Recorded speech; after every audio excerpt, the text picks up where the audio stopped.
backpack. Um, but yeah, I so the second day I was here, I was really struggling with keeping my mindset in a strong position of trusting that everything's going to work out. And though I actually did for sure know that everything's going to work out in my favor in the end. In the end, it always does.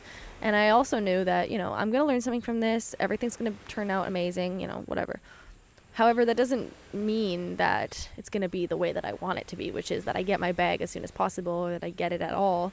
Even if I was to have not received it, and I have received it since, but even if I was to have not received it, I know that things would work out in the end and everything would be fine. Because at the end of the day, it's just material possessions. Like, that was another thing I had to practice, was letting go of material possessions. I've had to do this before when I had to give away half my stuff. In Cambodia to fit everything in the suitcase, or to fit everything in the backpack. I've had to let go of some things that I really love that I never thought I would let go of. But so I had to practice this again. But this time it was obviously just harder, because this is all my stuff. This isn't just the things that I don't absolutely need. This is all my things. And so I was really practicing just, nope, I'm trusting that my stuff's on its way. I continue to repeat to myself, my stuff is on its way to me. It's going to be here soon. I was praying a lot, like every time. And I was trying to, anytime I'd be doing other things, I was working on the sketch for the first mural. I was doing some reading, all these things. And I just continuously would get in the back of my mind, just like thoughts of worry were just like creeping into my mind. Like, it wasn't even my thoughts. It felt like it was coming from somewhere else. And it was just kept kind of eating away at me, to my subconscious, or my, and I'm just like, oh, like, I can't, I was like really trying. I'm like, because I know how important it is to think thoughts of what you want. And I kept thinking thoughts of what I don't want. I kept thinking thoughts of, what if it doesn't come? What if it doesn't come? And I was trying so hard to not think this. And so I feel like this is like I don't know, was the hardest it's been in a long time for me to have control over my thoughts. Like, I felt so out of, like, not in control of what I was thinking. And so I just kept praying. I was just like, every time I think about it, I'm just like, okay, God, like, it's stressing me out. I'm trying to stay as positive as I can. Please help me just think thoughts of positive outcomes. And I trust you, trust the process. I know everything's going to be fine. So just help me get through this waiting period with as little stress as I can. And I mean, that's all I can really do. But so, and anytime my vibe would get kind of pretty low, I would kind of put my stuff aside, started meditating, looking at the ocean, looking at the horizon for a while at a time, just trying to center myself and just be, and also just be present with the thoughts that I'm thinking, because it's okay to be thinking thoughts of worry. I mean, that's a natural thing, but it's good also just to notice it. If I can't control it, is to the best that I thought I could, at least just notice it and know that your thoughts are not you. And I was also reading a excellent book, which I'm still in the process of reading, but I was reading an excellent book at this time, called The Untethered Soul. And what I learned from this is that your thoughts are not you. They're actually completely separate from you. So that voice in your head that thinks things and that essentially like narrates your life and narrates what you are doing from one moment to the next, that's not you. That's just your thoughts. Those are completely separate. You are your soul. Your essence is just yourself. Your true higher self is completely silent. No thoughts whatsoever. But it's the thoughts that come from your brain, from a different part of your body, that creep in, and a lot of people will take over those thoughts as if they are you. You think, I'm saying this to myself, my internal dialogue, that's me talking. And it's not really you. It's your dialogue that can't just let yourself be, and is always trying to explain things and find reasons for things, and just can't sit still. It's kind of like when you're in a conversation with somebody, or when you're hanging out with somebody that you're not fully comfortable being just silent with, and you guys feel like, like especially if you just meet somebody, you feel like you have to fill that silence every time it comes. I feel like it's kind of like that. That's my interpretation of what he was saying. Like, you are continuously filling the silence with noise just to get out of the uncomfortability of silence. And it's just a habit. Like, everybody does this. It's such a habit that, takes a lot of mental practice to get out of. So my internal dialogue was stressing the frick out. And so I just kept trying to center myself back into my higher self, my actual self, the one, the being that doesn't need to worry or think about anything. And it's just there, just being and living in this body of mine. And another thing that I learned from this book is another way of looking at enlightenment, because I've been hearing this word a lot, of course, being around a lot of Buddhist communities and, meeting many monks throughout my travels and all of this. I've, and the books that I read, everything, right? Of course, on the path that I'm on, I hear the word enlightenment a lot, and I've used it myself. And in this book, he talks about enlightenment in a way that's a little bit easier to understand, and I'm not going to get into all of it, but the one part of it that I can remember at this point is he kind of talks about it as enlightenment is choosing to be happy regardless of what's going on in your external circumstances. Choosing to be happy, because you can actually choose to be happy no matter what is happening. It's 100% up to you. And up until this backpack situation, I would have thought that it would be easier than it sound like, or that it would be easier than it actually is. I've always found it quite easy to be happy all the time, but obviously, to no surprise, like, my life is great. Like, I'm always, things don't go wrong for me very often. And it seems that things only go really wrong when I'm in this transition period of going to a new country. Then shit hits the fan, like, kind of, it seems like this is what usually happens. Things go wrong, and I have to deal with some really stressful situations, really emotionally taxing situations, and it's, it sucks. And then once I'm settled and I've dealt with the situations, everything clears away, and it's just smooth sailing from there up until the next country, it seems. And I'm willing to handle this. This is my test. I look at these are my tests for, how bad do I really want this life of mine? I want to travel the world. I want to travel the entire world.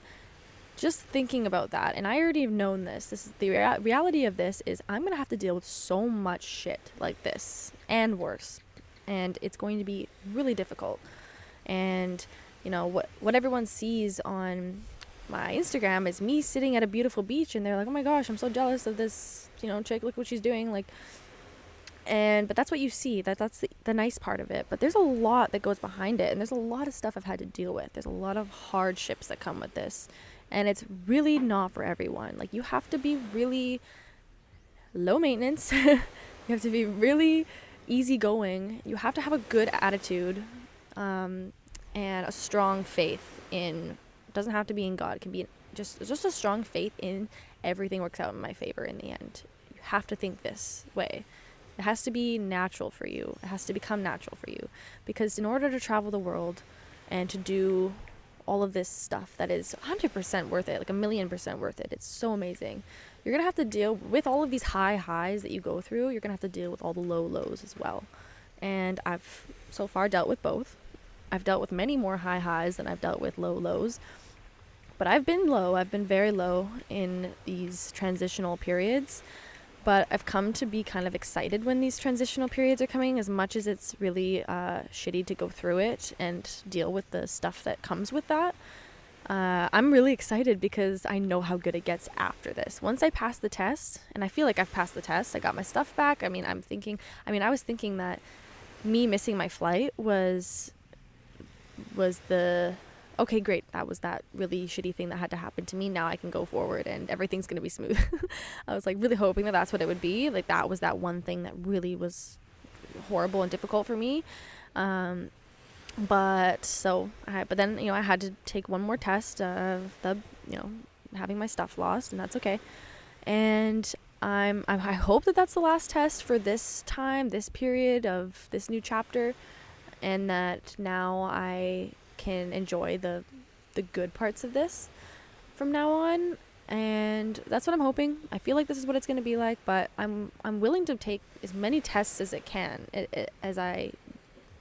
I'm willing to accept any challenge that the universe has for me in order to weed, essentially just weed out the weak ones, or weed out the people who really don't want it that bad.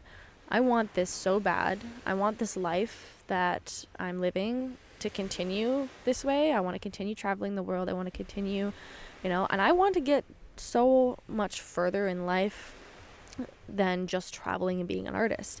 Like, I want to be, the next Tony Robbins. And what comes with that? A lot worse stuff than what I've been handed so far, which is really scary. Like, the idea that I'm going to have to deal with way worse stuff than this is scary. But I'm glad that I'm able to kind of ease into it, and each transitional period gets a little bit harder and harder. The tests are getting more and more, and it's kind of, I'm able to see it from an outside perspective, like that these are tests.